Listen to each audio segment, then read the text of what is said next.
ਹੁਣ ਦੱਸ ਕੀ ਕਹਿੰਦਾ ਸੀ ਤੂੰ? ਮੈਂ ਕਹਿੰਦਾ ਕਿ ਤਰਤੀਬ ਨਾਲ ਹੀ ਚੱਲਣਾ ਚਾਹੀਦਾ। ਠੀਕ ਹੈ ਨਾ ਵੀ ਜਿੱਦਾਂ ਪਹਿਲਾਂ ਕੰਮ ਟੁਰਿਆ ਹੋਇਆ ਉਦਾਂ ਹੀ ਟੁਰਨਾ ਚਾਹੀਦਾ। ਪਹਿਲਾਂ ਰਾਣਾ ਸਾਹਿਬ ਨੇ ਚਾਹ ਪਿਲਾਈ ਸੀਗੀ ਆਪਾਂ ਨੂੰ, ਤੈਨੂੰ ਯਾਦ ਹੋਵੇ, ਇੱਥੇ ਜਲੇਬੀਆਂ ਵੀ ਖਾਈਆਂ ਆਪਾਂ ਬਹਿ ਕੇ, ਚੇਤਾ ਹੈ ਕਿ ਭੁੱਲ ਗਿਆ? ਫਿਰ ਜਨਾਬ ਜੀ ਆਪਾਂ ਨੂੰ ਬੂਟੇ ਨੇ ਚਾਹ ਪਿਲਾਈ ਉੱਥੇ ਗੋੜ ਵਾਲੀ, ਫਿਰ ਜਲੇਬੀਆਂ ਵੀ ਨਾਲ, ਤੇ ਫਿਰ ਜਨਾਬ ਆਪਾਂ ਪਿੱਪਲ ਥੱਲੇ ਬਹਿ ਕੇ ਚਾਹ ਪੀਤੀ। ਇਹ ਹੁਣ ਕੰਮ ਉਦਾਂ ਹੀ ਟੁਰੂਗਾ। ਅੱਜ ਰਾਣਾ ਸਾਹਿਬ ਦੀ ਇਫਤਾਰੀ ਹੈ, ਹੁਣ ਬੂਟੇ ਦਾ ਟਾਈਮ ਬਣੂਗਾ, ਇਹਨਾਂ ਤੋਂ ਬਾਅਦ ਫਿਰ ਮੇਰੀ ਵਾਹ ਜਦ ਨੂੰ ਰੋਜੇ ਮੁੱਕ ਜਾਣਗੇ। ਰੋਜ਼ਿਆਂ ਤੋਂ ਬਾਅਦ ਮੈਂ ਉਂਝ ਮੈਂ ਦਾਵਤ ਕਰ ਦੂੰਗਾ, ਕਿਹੜੀ ਗੱਲ ਹੈ? ਨਹੀਂ ਰੋਜੇ ਨਹੀਂ ਮੁੱਕਦੇ, ਹਲੇ ਰੋਜੇ ਹੈ ਆ। ਚਾਰ ਰੋਜੇ ਆ ਤੇ ਅੱਗੇ ਦਿਨ ਦੇਖੋ ਨਾ, ਛੱਡਦੇ ਬੰਦੇ ਦੋ ਆ। ਮਾਫੀ ਵਾਲੀ ਗੱਲ। ਅੱਛਾ ਜੀ, ਮੈਂ ਤਾਂ ਉਸ ਤੋਂ ਬਾਅਦ ਵੀ ਜਲੇਬੀਆਂ 2 ਵਾਰੀ ਖਾ ਗਿਆ ਇੱਥੇ ਰਾਣਾ ਸਾਹਿਬ ਕੋ ਆ ਕੇ। ਅੱਛਾ ਅੱਛਾ ਯਾਰ ਸਾਨੂੰ ਨਹੀਂ ਦੱਸਿਆ ਗਿਆ। ਹਰ ਵਾਰੀ ਫਿਲਮ ਨਹੀਂ ਬਣਦੀ ਹੁੰਦੀ ਤੇ ਤੂੰ ਰੋਜ਼ਿਆਂ 'ਚ ਹੀ ਖਾ ਗਿਆ? ਨਹੀਂ, ਰੋਜਿਆਂ ਤੋਂ ਪਹਿਲਾਂ ਦੀ ਗੱਲਾਂ। ਅੱਛਾ, ਮੈਂ ਕਿਹਾ ਪਤਾ ਨਹੀਂ ਰੋਜ਼ਿਆਂ 'ਚ ਦਾਲ ਆ ਗਿਆ। ਰੋਜਿਆਂ ਰਾਤ ਨੂੰ ਵੀ ਇੱਥੇ ਇੱਕ ਦਿਨ ਇਹਨੇ ਚਲਾਇਆ ਹੈ, ਟੀਵੀ ਆਪਣਾ ਚਲਾ ਕੇ ਬੈਠਾ। ਉਹ ਕੀ ਚਲਾਇਆ ਸੀ? ਮੈਚ ਲੱਗਾ ਸੀ। ਹਾਂ ਮੈਚ ਤੇ ਲਾਈਵ ਕਰ ਲਾਈਵ ਤੈਨੂੰ ਵੀ ਪਕਾ ਕੇ ਚਾਹ ਤੇ ਜਲੇਬੀਆਂ ਰਾਣਾ ਸਾਹਿਬ ਲਾਈਵ ਮੈਚ। ਇਹ ਤਾਂ ਡੇਰਿਆਂ ਦਾ ਸਿਆਣੇ ਕਹਿੰਦੇ ਵੀ ਸੱਜਣ ਵਾਸਤੇ ਚੰਗੇ ਲੱਗਦੇ। ਇੱਥੇ ਜਦੋਂ ਮਰਜ਼ੀ ਆ ਜਾਓ ਰਾਣਾ ਸਾਹਿਬ ਕੋ, ਤੁਹਾਨੂੰ ਚਾਹ ਜਲੇਬੀ ਲੱਭੂਗੀ। ਇਹਨੇ ਚਰਚੀ ਕੜਾਈ ਵੀ ਲੱਭ ਜਾਂਦੀ। ਹਾਂ, ਚਰਚੀ ਕੜਾਈ ਵੀ ਲੱਭ ਜਾਂਦੀ। ਤੇ ਬੜਾ ਸਕੂਨ ਆ, ਬੜਾ ਮਾਹੌਲ ਆ ਜੀ, ਬਹੁਤ ਸੋਹਣਾ ਆਪਣਾ ਨਜ਼ਾਰਾ ਬਣਾ ਕੇ ਬੈਠੇ ਆ। ਨਜ਼ਾਰਾ ਹਾਂ, ਰੱਬ ਦੀ ਜ਼ਾਤ ਇਹਨਾਂ ਨੂੰ ਇਦਾਂ ਹੀ ਕਾਮਯਾਬ ਰੱਖੇ। ਸਿਹਤ ਤੰਦਰੁਸਤ, ਸਿਹਤ ਆ ਜੀ ਅਸਲ ਗੱਲ। ਅਸਲ ਗੱਲ ਸਿਹਤ ਆ। ਉਹ ਬਾਬੇ ਵਾਰਿਸ ਸ਼ਾਹ ਨੇ ਨਹੀਂ ਕਿਹਾ ਸੀਗਾ ਵੀ ਉਹ ਤੇਰੇ ਵਾਲਾ ਤੂੰ ਰਹਿਣ ਦੇ, ਤੂੰ ਜਦੋਂ ਚੇਤੇ ਆਊਗਾ ਨਾ ਫੇਰ ਸੁਣਾਈ।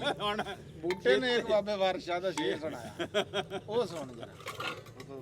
ਹੈ ਸੁਣਾ, ਕਿਹੜਾ ਸੁਣਾ? ਮੈਂ ਜਿਹੜਾ ਸੁਣਾਇਆ ਹੁਣ ਮੁੱਢੋਂ ਫਿਰ ਸੁਣਾ ਦਿਆਂ। ਜਦੋਂ ਆਇਆ ਉਹਨਾਂ ਕੋ ਮਾਈ ਸੀ, ਬਿਮਾਰ ਹੋ ਗਈ। ਜਦੋਂ ਬਿਮਾਰ ਹੋਈ ਨਾ ਤੇ ਉਹਨੇ ਕਿਹਾ ਕੋਈ ਦਵਾਈ ਗੋਲੀ ਪੂੜੀ ਲੈਨੇ ਆ, ਜਾਂਦੇ ਕਿਸੇ ਪੀਰ ਫਕੀਰ ਕੋਲ ਦਮ ਕਰਾਨੇ।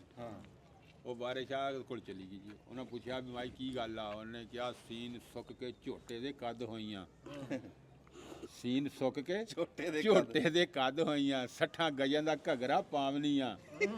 ਮਨ ਮਿੱਠੇ ਦਾ ਜੀ ਮਾਨੀ ਛੋਲਿਆਂ ਦੀ, ਚਰਖਾ ਕੱਤ ਦੀ ਚੱਬ ਜਾਵਨੀਆਂ। ਗੱਡਾ ਰੋਟੀਆਂ ਦਾ, ਛੱਪੜ ਦਾਲ ਦਾ ਜੀ, ਮੈਂ ਪੇਸ਼ੀ ਦਾ ਨੁਕਲ ਬਣਾਵਨੀਆਂ। ਵਾਰਿਸ ਸ਼ਾਹ ਮੀਆਂ ਮੇਰੀ ਨਬੀ ਵੇਖੋ, ਮੈਂ ਅੰਨ ਪਾਣੀ ਤੋਂ ਕਿਉਂ ਚਿੱਤ ਚਾਵਨੀਆਂ। ਵਾਹ, ਪਾਣੀ ਤੋਂ ਹਲੇ ਚਿੱਤ ਚਾਹਣ ਵਾਲੀ ਗੱਲ ਕਹਿ ਰਹੀ ਆ ਮੇਰੇ ਅੰਦਰ ਅਜੇ ਕੋਈ ਨਹੀਂ ਸ਼ਾਇ ਜਾਂਦੀ, ਮੈਂ ਦਿਲ ਨਹੀਂ ਕਰ ਰਿਹਾ ਰੋਟੀ ਪਾਣੀ ਖਾਣ ਨੂੰ, ਤੇ ਮੈਨੂੰ ਵੇਖੋ ਵੀ ਹੈ ਕੀ ਆ। ਤੇ ਆ ਉਹ ਗੱਲ ਤਰ੍ਹਾਂ ਨਾ ਜੀ, ਬਸ ਇਹ ਤਾਂ ਬਾਬਾ ਰਾਣਾ ਸਾਹਿਬ ਅੱਜ ਭਾਵੇਂ ਲੰਮਾ ਛੋਰਾ ਕਰੇ। ਇਹਦੇ ਚ ਕੀ ਸਬਕ ਦਿਆ ਬਾਬਾ ਜੀ ਨੇ? ਬਾਬਾ ਜੀ ਨੇ ਬੜਾ ਸਬਕ ਦਿਆ ਜੀ। ਕੀ ਇਹਦੇ ਚ ਸਬਕ ਦੇਖੋ ਜੀ, ਉਹਨੇ ਕਿਹਾ ਇੱਕ ਸੀਨ ਸੁੱਕ ਕੇ ਝੋਟੇ ਦੇ ਕੱਦ ਹੋਈਆਂ, 60 ਗਜਾਂ ਦਾ ਘਗਰਾ ਪਾਵਨੀਆਂ। ਠੀਕ ਨਾ, ਉਹ ਇੱਕ ਮਤਲਬ ਕਿ ਔਰਤ ਸੀ, ਉਹ ਜਵਾਨ ਹੀ ਐਡੀ ਸੀਗੀ ਹੋਣੀ ਆ, ਖਰੇ ਕਿੱਡੀ ਕੁ ਬਲਾ ਹੋਣੀ ਆ ਉਹ ਜਿਹੜੀ ਕਹਿੰਦੀ ਮੈਂ ਸੀਨ ਸੁੱਕ ਕੇ ਝੋਟੇ ਦੇ ਕੱਦ, ਝੋਟੇ ਜਿੰਨੀ ਰਹਿ ਗਈਆਂ। ਸੁੱਕ ਕੇ ਅੱਛਾ, ਝੋਟੇ ਜਿੰਨੀ ਰਹਿ ਗਈ, ਝੋਟੇ ਜਿੰਨੀ ਰਹਿ ਗਈ, ਸੁੱਕ ਕੇ ਕਹਿ ਰਹੀ ਆ। ਪਹਿਲੇ ਪਤਾ ਨਹੀਂ ਕਿੰਨੀ ਬਲਾ ਸੀ, ਪਹਿਲਾਂ ਪਤਾ ਨਹੀਂ ਕਿੱਡੀ ਹੋਣੀ, ਕੀ ਜਿਆਦੀ ਕਿੱਡੀ ਹੋਣੀ ਆ। ਤੇ ਅੱਗੇ ਪਤਾ ਨਹੀਂ ਉਹ ਕੀ ਖਾਂਦੀ, ਹੁਣ ਕਹਿ ਰਹੀ ਆ ਵੀ ਮਨ ਗੁੜ ਦਾ ਤੇ ਮਨ ਛੋਲਿਆਂ ਦਾ, ਇਹ ਮੈਂ ਚਰਖਾ ਕੱਤਦੀ ਹੌਲੀ ਹੌਲੀ ਚੱਬ ਲੈਣੀ ਆਰਾਮ ਨਾਲ, ਫੱਕਿਆਂ ਨਾਲ ਹੀ। ਗੱਡਾ ਰੋਟੀਆਂ ਦਾ, ਛੱਪੜ ਦਾ ਵੀ ਕਹਿੰਦੀ ਵੀ ਕੋਈ ਦੇਗ ਚੰਗੀ ਤਕੜੀ ਹੋਵੇ ਤੇ ਦਾਲ ਦੀ, ਮੈਂ ਉਹ ਵੀ ਆਰਾਮ ਨਾਲ ਕਹਿੰਦੀ ਖਾ ਲੈਣੀ ਇੱਕ ਟਾਈਮ। ਤੇ ਪਹਿਲਾਂ ਕਿੱਡੀ ਬਲਾ ਹੋਣੀ ਜਿਹੜੀ ਹਜੇ ਕਹਿ ਰਹੀ ਹੈ ਵਾਰਿਸ ਸ਼ਾਹ ਮੀਆਂ ਮੇਰੀ ਨਬੀ ਦੇਖੋ, ਮੈਂ ਅੰਨ ਪਾਣੀ ਤੋਂ ਕਿਉਂ ਚਿੱਤ ਚਾਵਨੀ, ਵੀ ਦਿਲ ਹੀ ਨਹੀਂ ਕਰਦਾ ਖਾਣ ਪੀਣ ਨੂੰ। ਖਾਣ ਪੀਣ ਨੂੰ ਦਿਲ ਹੀ ਨਹੀਂ ਕਰ ਰਿਹਾ, ਦਿਲ ਨਹੀਂ ਕਰ ਰਿਹਾ। ਦੇਖੋ ਮੈਨੂੰ ਕੀ ਗੱਲ ਆ। ਇਹ ਤਾਂ ਹੋ ਗਈ ਇਹ ਜਿਹੜੀ ਲਫ਼ਜ਼ੀ। ਹਾਂਜੀ ਹਾਂਜੀ ਸੁਰਿਆ ਸਾਹਿਬ, ਸਬਕ ਕੀ ਦਿਆ ਇਹਦੇ ਚ ਸਬਕ ਕੀ ਆ? ਇਹ ਗੱਲ ਆਖਰ ਗੱਲ ਕਿੱਥੇ ਦੀ ਆ, ਕਿੱਥੇ ਦੀ ਆ, ਕਿੱਧਰ ਨੂੰ ਗਈ, ਕਿੱਥੋਂ ਆਈ, ਇਹ ਹੁਣ ਸਰੋਇਆ ਨੇ ਦੱਸੋ। ਹਾਂ, ਰਾਣਾ ਸਾਹਿਬ ਨੂੰ ਪੁੱਛਣਾ। ਰਾਣਾ ਸਾਹਿਬ ਹਾਂਜੀ ਤੁਹਾਡੇ ਕੋਈ ਸੁਣਿਆ ਕੀ ਗੱਲ ਕੋਈ?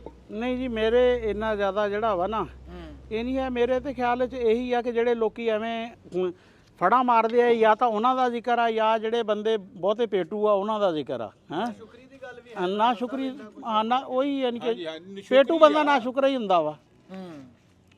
ਹੈ ਹੀ ਨਹੀਂ ਸ਼ੁਕਰੀ, ਕਿਉਂਕਿ ਜਿਹੜਾ ਸ਼ੁਕਰ ਵਾਲਾ ਉਹਨੇ ਤਾਂ ਥੋੜਾ ਜਿਹਾ ਖਾ ਕੇ ਬਹਿ ਜਾਣਾ ਆਰਾਮ ਨਾਲ। ਸਹੀ ਗੱਲ।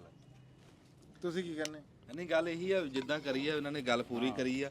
ਇਹ ਤਾਂ ਸ਼ੇਰ ਇਦਾਂ ਲੱਗਦਾ ਵੀ ਜਿੱਦਾਂ ਨਾ ਬਾਬੇ ਵਾਰਿਸ ਸ਼ਾਹ ਨੇ ਉਦੋਂ ਕਿਹਾ ਸੀਗਾ ਸਾਡੀ ਹੁਣ ਦੀ ਸਰਕਾਰ ਵਾਸਤੇ, ਆਹੋ ਇਹ ਸਾਡੀ ਸਰਕਾਰ ਵਾਸਤੇ ਆ, ਇਹ ਹੁਣ ਦੀ ਵਾਸਤੇ ਵੀ ਉਹ ਇਹ ਦੇਖ ਲੈ ਵੀ ਆਵਾਮ ਦੇ ਦੁੱਖ 'ਚ ਹਾਂ ਗਮ 'ਚ ਘੁਲ ਗਈ ਆ। ਆਪ ਦੀਆਂ ਤਨਖਾਹਾਂ ਆਪ ਹੀ ਵਧਾ ਲੀਆਂ ਹਾਂ ਅਗਲੇ ਦਿਨ, ਪਤਾ ਵੀ ਨਹੀਂ ਲੱਗਣ ਦਿੱਤਾ। ਇਹ ਸੱਚੀ ਗੱਲ ਆ। ਆਪਣੀਆਂ ਤਨਖਾਹਾਂ ਆਪ ਹੀ ਵਧਾ ਲੀਆਂ ਚੁੱਪ ਚਪਾਤਾ ਕਰਕੇ। ਤੇ ਅਰੇ ਹਜੇ ਉਹ ਵਧਾ- ਕਹਿ ਰਹੇ ਆ ਵੀ ਅਸੀਂ ਵਧਾ ਵੀ ਚੰਗੀਆਂ ਸਾਡੇ ਭਲੀਆਂ ਪੱਲੇ ਲਈਆਂ। ਕੁਛ ਨਹੀਂ ਪੈਂਦਾ ਹੈ, ਹਜੇ ਉਹ ਭੁੱਖੇ ਆ। ਗੱਲ ਉਹੀ ਨਾ ਸ਼ੁਕਰੀ ਦੀ ਵੀ ਜਿਹੜੀ ਇਸ ਟਾਈਮ ਉਹ ਜਿਹੜੀ ਡੈਣ ਦੀ ਗੱਲ ਕੀਤੀ ਆ ਨਾ ਵੀ ਹਰ ਸ਼ਾ ਖਾਈ ਵੀ ਜਾ ਰਹੇ ਹਾਂ ਤੇ ਫਿਰ ਕਹਿੰਦੇ ਅਸੀਂ ਭੁੱਖੇ ਤੇ ਭੁੱਖੇ। ਭੁੱਖੇ ਤੇ ਹਾਂ ਜਿਹੜੇ ਕਹ ਰਹੇ ਦਿਲ ਨਹੀਂ ਕਰ ਰਿਹਾ ਦੇ ਖਾਣ ਨੂੰ ਵੀ, ਆ ਸਾਨੂੰ ਦੇਖੋ ਵੀ ਅਸੀਂ ਬਿਮਾਰ ਆ। ਬਿਮਾਰ ਆ। ਉਹ ਜਿਹੜੀ ਡੈਣ ਦੀ ਗੱਲ ਕੀਤੀ ਆ ਨਾ, ਉਹ ਜਿਹੜੀ ਭੁੱਖੀ ਡੈਣ ਦੀ ਗੱਲ ਕੀਤੀ ਆ, ਜਿਹੜੀ ਰੱਜਦੀ ਹੋਈ ਨਹੀਂ। ਜਿਹੜੀ ਰੱਜਦੀ ਹੋਈ ਨਹੀਂ, ਉਹ ਆ ਡੈਣ ਸਾਡੇ ਉੱਤੇ ਬੈਠੀ ਆ ਜਿਹੜੀ ਸਰਕਾਰ ਆ ਸਾਡੀ।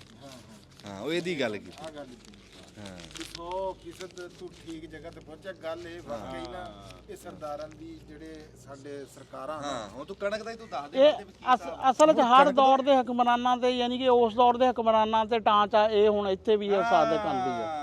ਕਿਉਂਕਿ ਦੇਖੋ ਸ਼ਾਇਰ ਦਾ ਜਿਹੜਾ ਕਲਾਮ ਹੁੰਦਾ ਨਾ, ਉਹ ਕਿਸੇ ਇੱਕ ਜ਼ਮਾਨੇ ਲਈ ਨਹੀਂ ਹੁੰਦਾ, ਨਾ ਉਹ ਕਿਸੇ ਇਲਾਕੇ ਲਈ ਹੁੰਦਾ ਵਾ। ਹਾਂ ਵੱਡੇ ਸ਼ਾਇਰ ਦੀ ਖੂਬੀ ਇਹ ਹੈ ਕਿ ਉਹ ਯੂਨੀਵਰਸਲ, ਉਹ ਯਾਨੀ ਕਿ ਆਉਣੇ ਵਾਲੇ ਜ਼ਮਾਨਿਆਂ ਲਈ ਵੀ ਹੁੰਦਾ ਵਾ, ਉਸ ਤੋਂ ਪਿਛਲੇ ਜ਼ਮਾਨਿਆਂ ਲਈ ਵੀ ਹੁੰਦਾ ਵਾ। ਇਸ ਤਰ੍ਹਾਂ ਉਹ ਹਰ ਇਲਾਕੇ ਤੇ ਲਾਗੂ ਹੁੰਦਾ ਵਾ। ਵੀ ਗੱਲ ਇਹੀ ਆ ਵੀ ਇਹ ਜੀ ਇਹ ਡੈਣ ਨੂੰ ਹੀ ਤਸ਼ਬੀਹ ਦਿੱਤੀ ਆ ਅਸਲ ਦੇ ਵਿੱਚ। ਇਹ ਡੈਣ ਨੂੰ ਕਿਹਾ ਖਾਣ ਜਿਹੜੀ ਵੀ ਹਰ ਸ਼ਾ ਖਾ ਕੇ ਭੁੱਖੀ ਦੀ ਭੁੱਖੀ ਆ ਨਾ, ਉਹਦੇ ਬਾਰੇ ਹੀ ਇਹ ਗੱਲ ਕੀਤੀ ਆ। ਤੇ ਦੂਜੀ ਜਿਹੜੀ ਤੁਸੀਂ ਕਣਕ ਦੀ ਗੱਲ ਕੀਤੀ ਹੈ ਨਾ ਜੀ, ਤੁਸੀਂ ਆਪਾਂ ਯਾਦ ਹੋਣਾ ਤੁਹਾਨੂੰ ਵੀ ਆਪਾਂ ਇੱਕ ਕਾਨਫਰੰਸ ਦੇ ਉੱਤੇ ਲਾਹੌਰ ਗਏ ਸੀ, ਤੁਸੀਂ ਉੱਥੇ ਇੱਕ ਗੱਲ ਕੀਤੀ ਸੀ। ਅੱਲਾ ਜਾਣਦਾ ਉਹ ਗੱਲ ਨੇ ਨਾ ਬੰਦਿਆਂ ਦੇ ਸੀਨੇ ਚੀਰਤੇ ਵੀ ਜਦੋਂ ਕਿਸਾਨ ਜਿਹੜਾ ਨਾ ਉਹ ਕਣਕ ਦੀ ਗਾਡੀ ਕਰਦਾ ਨਾ, ਉਹ ਫਿਰ ਉਸ ਤੋਂ ਬਾਅਦ ਇਹਨੂੰ ਕਣਕ ਨਹੀਂ ਦੇਖ ਰਿਹਾ ਹੁੰਦਾ, ਇਹਦੇ ਵਿੱਚ ਉਹ ਆਪਣੇ ਧੀਆਂ ਦੇ ਜਹੇਜ਼ ਲੱਭਦਾ, ਆਸਾਂ ਪੁੱਤਾਂ ਦੇ ਸਿਹਰੇ ਦੇਖਦਾ ਹੈ। ਤੇ ਉਹ ਇੰਨਾ ਕੁਝ ਕਰਕੇ ਜਿਸ ਵੇਲੇ ਇੰਜ ਦਾ ਪਾਣੀ ਫਿਰੇ ਜਿਵੇਂ ਦੀ ਆ ਹੁਣ ਡੈਣ ਫਿਰ ਰਹੀ ਆ, ਤੂੰ ਮੈਨੂੰ ਇਹ ਦੱਸ ਆਹ ਵੇਲਾ ਲੰਘ ਜੂ। ਤੂੰ ਕੱਲ ਨੂੰ ਦੇਖ ਵੀ ਜਦੋਂ ਕਿਹੜੀ ਰੌਲੀ ਪੈਣੀ ਆ ਉਹਦੇ ਬਾਰੇ ਸੋਚ ਵੀ ਜਦੋਂ ਆੜਤੀਆਂ ਦੇ ਪੈਸੇ ਨਹੀਂ ਦਿਪਣੇ ਹੈ ਕੀ ਕੁਛ ਹੋਣਾ। ਮੈਂ ਤਾਂ ਕਹਿੰਦਾ ਜ਼ਿਮੀਦਾਰ ਨੂੰ ਆਪਣੇ ਲੱਠੇ ਦਾ ਤੇ ਆਪਣੀ ਕਬਰ ਦਾ ਇੰਤਜ਼ਾਮ ਕਰ ਲੈਣਾ ਚਾਹੀਦਾ।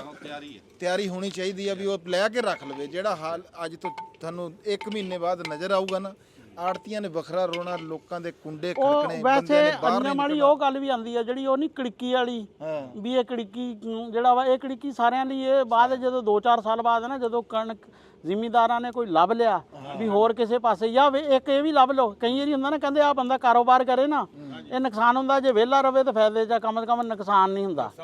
ਹਾਂ ਜਦੋਂ ਫਸਲਾਂ ਗੱਡਣੀਆਂ ਛੱਡ ਦਿੱਤੀਆਂ ਨਾ ਤੇ ਫਿਰ ਉਹ ਹੋਣਾ ਵੀ ਕੜਿੱਕੀ ਕਿਹਦੇ ਲਈ ਲੱਗੀ ਆ। ਉਹ ਰਾਣਾ ਸਾਹਿਬ ਇੱਕ ਵਾਰੀ ਇੱਕ ਟਾਈਮ ਦੀ ਭੁੱਖ 2 ਟਾਈਮ ਦੀ ਭੁੱਖ ਦਾ ਝਾਲੂ ਬੰਦਾ ਬਣ ਜਾਂਦਾ। ਜਿਹੜੀ ਭੁੱਖ ਰੋਜ਼ ਦੀ ਹੋਵੇ ਨਾ ਉਹਦੇ ਨਾਲ ਫਿਰ ਉਹ ਬੰਦਾ ਮੁੱਕ ਜਾਂਦਾ। ਇਹ ਹੁਣ ਇਹ ਦੂਜੀ ਵਾਰੀ ਭੁੱਖ ਪੈਣੀ ਹੈ, ਪਿਛਲੀ ਵਾਰੀ ਵਾਲੀ ਤਾਂ ਝੱਲ ਲਈ।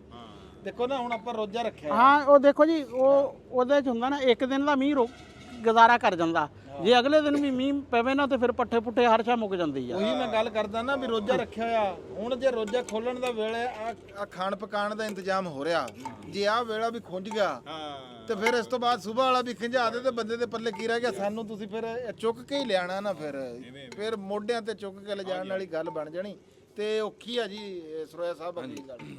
ਇਹ ਕਿਸੇ ਤਫਸੀਲ ਦੇ ਵਿੱਚ ਬਹਿ ਕੇ ਨਾ ਜੇ ਅਸੀਂ ਕਣਕ ਦੇ ਉੱਤੇ ਗੱਲ ਕਰਾਂਗੇ, ਦੁਆ ਕਰਿਓ ਰੱਬ ਮੌਕਾ ਦੇਵੇ ਕਿਸੇ ਪਲੇਟਫਾਰਮ ਤੇ ਵੀ ਗੱਲ ਕਰੀਏ। ਜਿਹੜਾ ਇਸ ਟਾਈਮ ਸਾਡਾ ਹਾਲਾਤ ਆ ਨਾ ਉਹ ਲਫ਼ਜ਼ਾਂ ਦੇ ਵਿੱਚ, ਅੱਖਰਾਂ ਦੇ ਵਿੱਚ ਅਸੀਂ ਦੱਸ ਹੀ ਨਹੀਂ ਸਕਦੇ। ਇਹ ਤਾਂ ਗੱਲ ਹੀ ਅਸੀਂ ਹੋਰ ਛੇੜ ਲਈ। ਅੱਛਾ